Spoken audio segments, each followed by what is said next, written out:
ফিজাস রান্নাঘরে সকলকে স্বাগত জানাই। আজকে দেখাবো একেবারে নিরামিষ দই পটল। এই নিরামিষ দই পটল কিন্তু আপনারা গরম ভাতে বা ফ্রাইড রাইস যে কোনো কিছুর সঙ্গেই কিন্তু খুব ভালোভাবে জমে যাবে। তো রেসিপিটি শুরু করছি। তো আমি পটলকে কেটে নিয়েছি এইভাবে একটু খোসা রেখে, আর দুদিকে একটু করে চিড়ে দিয়েছি। আর এখন এটাকে আমি লবণ আর হলুদ দিয়ে ভালো করে মাখিয়ে নেব। এই নিরামিষ দই পটলগুলো যদি আপনারা একবার বাড়িতে বানান, আমি কথা দিচ্ছি যে নিরামিষ দিনগুলোতে আপনারা পটলের এই রেসিপিটিই চাইবেন। তো আমি ম্যারিনেশন করে নিয়েছি নুন আর হলুদ দিয়ে। এইবার কড়াই তেল দিয়ে দিলাম, দিয়ে সমস্ত পটলকে আমি ভেজে নেব। খুব বেশি একদম ফ্রাই করব না, মোটামুটি 50%-এর মতো আমি এই পটলকে তেলের মধ্যে ভালো করে ফ্রাই করে নেব। আর এখন এখানে একটা মশলা রেডি করছি। দিয়ে দিলাম 1 টিস্পুন ধনে, 1 টিস্পুন জিরে, আর দিয়ে দিলাম 1 টিস্পুন লাল লঙ্কার গুঁড়ো, আর দিয়ে দিলাম কাশ্মীরি লঙ্কার গুঁড়ো 1 টিস্পুন। আর একটু জল দিয়ে একটা পেস্ট রেডি করে রাখলাম এখানে। এইবারে পটলগুলো ভাজা হয়ে এসেছে, আমি পটলগুলোকে তুলে নেব।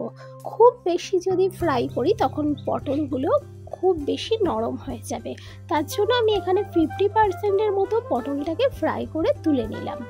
একই তেলের মধ্যে আমি দিয়ে দিলাম 3টে এলাচ, 3টে লবঙ্গ, 2টো দারচিনি দিয়ে একটু নাড়াচাড়া করছি। মশলাগুলো থেকে গন্ধ ছাড়া শুরু হলেই আমি এখানে দিয়ে দিচ্ছি যে পেস্টটা তৈরি করলাম মশলার, ধনে, জিরে, লাল লঙ্কা, কাশ্মীরি লঙ্কা, সেই পেস্টটা এখন এখানে দিয়ে ভালো করে কষিয়ে নিচ্ছি। 2 মিনিটের মতো ভালো করে কষানো হয়ে গেছে, তেল ছাড়তে শুরু হয়ে গেছে। এইবার আমি এখানে দিয়ে দিচ্ছি পটলগুলো এই মশলার মধ্যে 1.5 মিনিটের মতো আমি কষাবো। কষানোর পর এখানে জল দেব। তো পটলগুলোকে খুব ভালো করে মশলার সাথে কষিয়ে নিলাম। এখানে দিয়ে দিচ্ছি এখন স্বাদ মতো লবণ, দিয়ে আবারও ভালো করে নাড়াচাড়া করে নিচ্ছি। পটলের কোরমা, পটলের দোলমা অনেক রেসিপি হয়, কিন্তু এই দই পটলটা কিন্তু একবার বাড়িতে বানানোর অনুরোধ রইল। আর এখন আমি এখানে দিয়ে দিলাম জলটা দিয়ে আমি মিনিট 10-এর জন্য ঢাকা দিয়ে রান্না হতে দিলাম। এই ফাঁকে আমি এখানে একটা পেস্ট রেডি করছি। দিয়ে দিলাম কিছু কাজু বাদাম, আর দিয়ে দিলাম 4-5টা কাঁচা লঙ্কা, আর একটু জল দিয়ে একটা পেস্ট রেডি করে ফেলছি। এই যে পেস্টটা রেডি হয়ে গেছে। এখন আমি এখানে 3 টেবিল চামচের মতো দিয়ে দিচ্ছি টক দই। তো আমি টক দই আর এই পেস্টের সঙ্গে আবারও একবার ব্লেন্ড করে নেব। এই যে ব্লেন্ড আমার করা হয়ে গেছে, পেস্ট তৈরি হয়ে গেছে। এখন ঢাকনা তুলে দেখব অনেকটাই জল কমে এসেছে। এখন আমি এই পেস্টটা দিয়ে দিচ্ছি। এইবার ভালো করে নাড়াচাড়া করে পটলটা ভালো করে রান্না করে নিতে হবে। কাজু বাদাম আর দইয়ের পেস্টটা দেওয়ার পর আমি মিনিট 7-এর মতো রান্না করেছি। খুব বেশিক্ষণ রান্না করা যাবে না, যেহেতু এখানে কাজু বাদাম আছে সেহেতু নিচে লেগে যাওয়ার সম্ভাবনা। তাই আমি এখানে একটু জল দিয়ে দিলাম, উপর থেকে একটু চিনি ছড়িয়ে দিলাম, আবারও একটুখানি নাড়াচাড়া করে দিচ্ছি।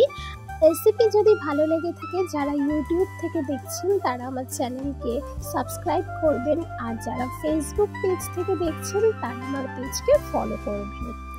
এখন আবারও ঢাকা দিয়ে দিলাম মিনিট 7-8-এর জন্য। মিনিট 7-8 পর নিরামিষ দই পটল একদম রেডি হয়ে এসেছে। এইখানে যতটাই গ্রেভি আছে ওর বেশি কমানো যাবে না। আমার এইরকমই গ্রেভি পছন্দ, তাই আমি এখানে গ্যাসের ফ্লেম অফ করে দিলাম। এবারে দেখুন কতটা সুন্দর লাগছে, কতটা লোভনীয় হয়েছে এই দই পটল রেসিপিটি। আপনাদের কাছে রিকোয়েস্ট রইল আপনারা একবার হলেও কিন্তু বাড়িতে ট্রাই করবেন, আর ট্রাই করে কেমন লাগলো অবশ্যই কিন্তু আমাকে কমেন্ট করে জানাবেন যে আপনাদের কাছে এই দই পটল রেসিপিটি কেমন লাগলো। আশা করছি খুবই ভালো লাগবে, আর যদি ভালো লেগে থাকে তাহলে লাইক, কমেন্ট, সাবস্ক্রাইব, শেয়ার করবার অনুরোধ রইল। দারুণ স্বাদের এই নিরামিষ দই পটল রেসিপিটি কেমন লাগলো অবশ্যই জানাবেন। আজকের মতো এখানে বিদায় নিলাম, আবারও দেখা হবে নতুন কোনো রেসিপির সঙ্গে। সবাই ভালো থাকবেন, সুস্থ থাকবেন।